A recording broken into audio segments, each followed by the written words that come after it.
The president is most definitely listening. He is putting more public pressure and private pressure. Yep. You don't have no idea all the things that the president is putting onto Vladimir Putin. And I'm joined live on the line by Pastor Mark Burns, who is the spiritual advisor to President Trump. Welcome to the program, Pastor. Happy to be here as always.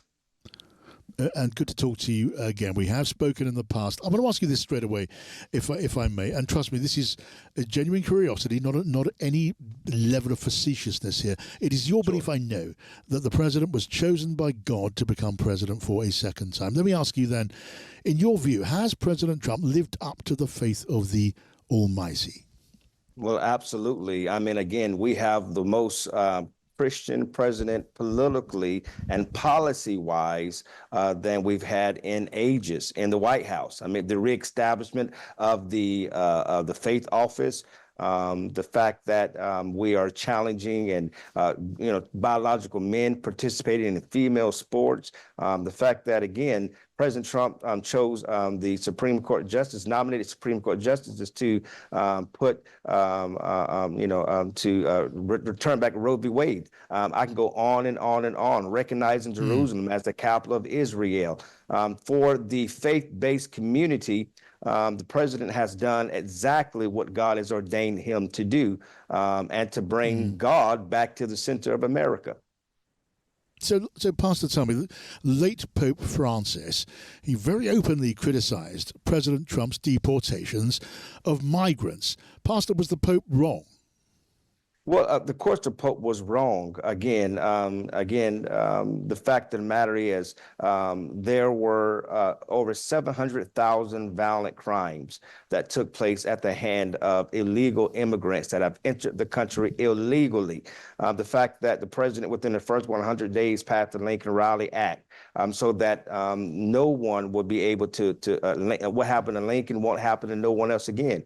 And so the president has a moral obligation to protect the citizens of the United States of America. Yes. Again, that is not to block people from entering the country, simply just come through the correct and right way. But the fact that the president has now declared 7 Latin American gangs as domestic terrorists, when we've arrested MS-13 gangbangers that have raped, killed, and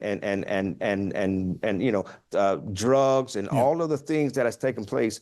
The president has a moral obligation to take care of the citizens, and to which he's sworn to protect and defend. Yes. Okay, but I'm touching on a question of justice and fairness in the context of Christianity here. I mean, the deportations the president is promising and now carrying out, they are about deterrence, Pastor, aren't they? We're talking, it's fair to summarize them, I think, as cruelty with a purpose. Now, is cruelty and fear a truly Christian course of action?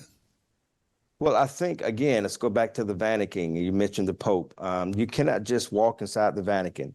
It's just foolishness to suggest that you can just walk inside any organized sovereignty, any sovereign nation unannounced, and expect to say Christianity allows you to stay. No, we do protect those. But of course, Pastor, the Vatican, help a lot of people. Pastor, the Vatican.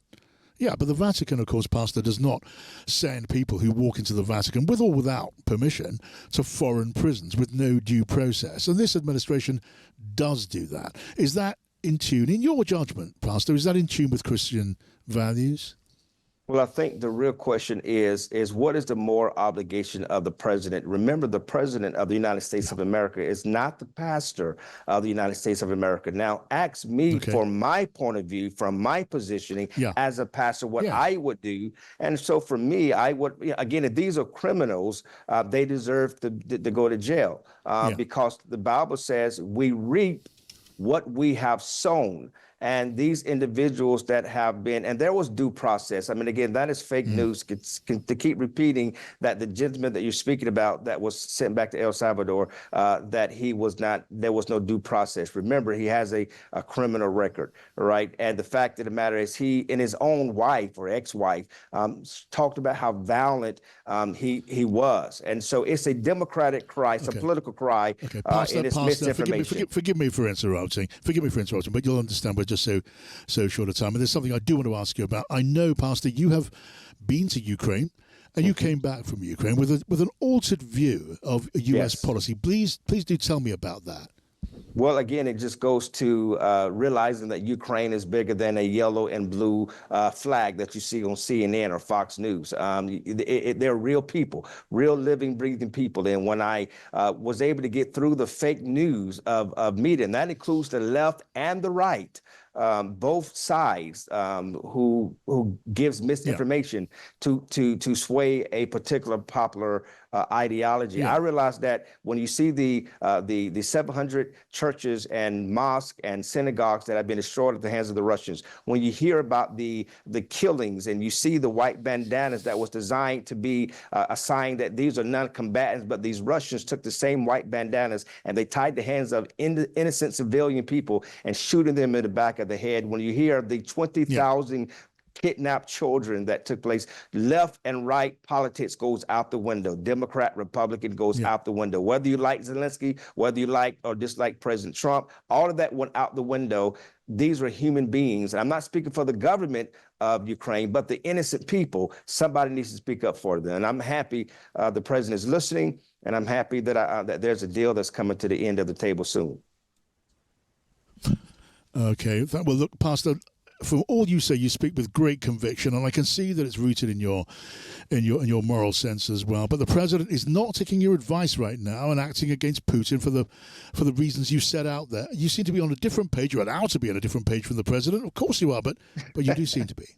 Well, that's not true. I mean, the president is putting even greater pressure on Vladimir Putin. To suggest that he's not putting pressure on President Putin is a lie. It is misinformation. The president has made it very clear. He's not taking sanctions. He's not imposing fresh sanctions. Well, I mean, the president has made it very clear. There's a deal that's on the table. It is a very close deal. They just met at the Vatican.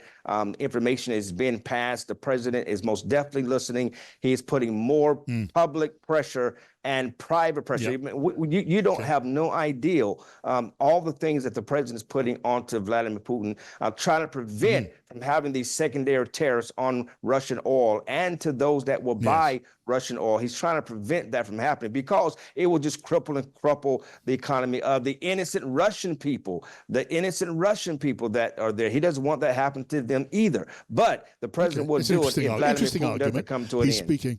Okay, so the president's acting out of concern for the welfare of the Russian people. Last question, in a word, if I may. Forgive me for this brevity. I know you're seeing the president tomorrow. Let me be very clear, because I want to be very clear. The president is on the side of peace. He's not on the side of Ukraine or the side of Russia. He's on the side of peace. And whatever it's going to take so that the 5,000 Ukrainian and Russian soldiers that are dying, the innocent Ukrainians that are getting killed, the babies that are getting their heads blown off, the real graphic things that are happening that I am seeing now with my own eyes. He wants that to stop. And it's not about Russia. He's not a friend of Russia.